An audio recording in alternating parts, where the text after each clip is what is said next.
Good day everyone, so this is the problem I'm going to solve. First, from the third floor window and above the ground, an observer measured the angle of elevation of the top of a nearby building to be 68 degrees Celsius and the angle of depression of its base to be 8 degrees Celsius. And the question is, what is the height of the building? So first we need to illustrate. So this is the illustration. So this is the window, 9 meters above the ground. The angle of elevation 68 degrees, and the angle of depression is 8 degrees Celsius. And we have 9 meters, and the value and the height of the building, which is equal to 9 plus y. So first we need to use the formula TOA. Tangent is equal to opposite over adjacent. So here we need to substitute the given values. We have tangent is 68 degrees Celsius is equal to opposite, which is y, all over the adjacent x. So this is our first equation.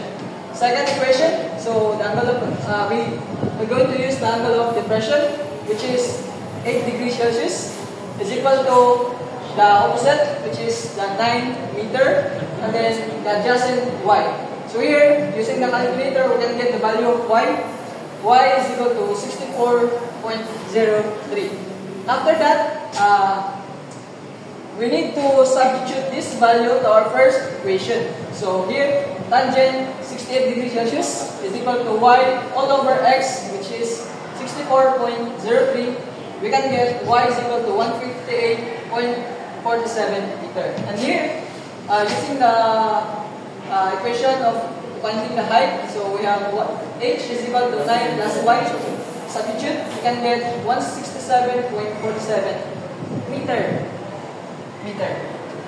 And next, in our second problem, what is the maximum area of a rectangle?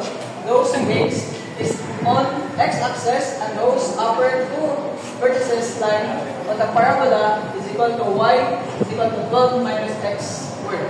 So first, we need to use the formula of our rectangle area.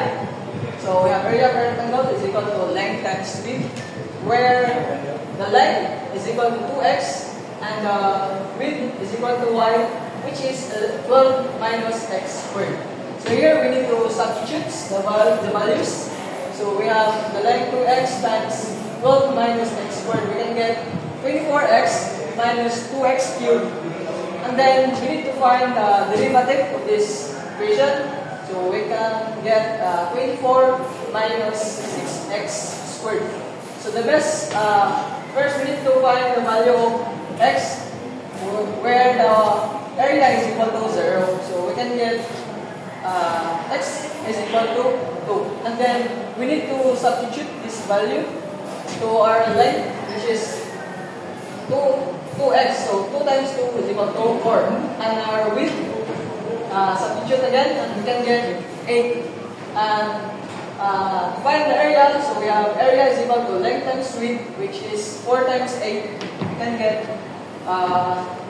32 square units. And that's all.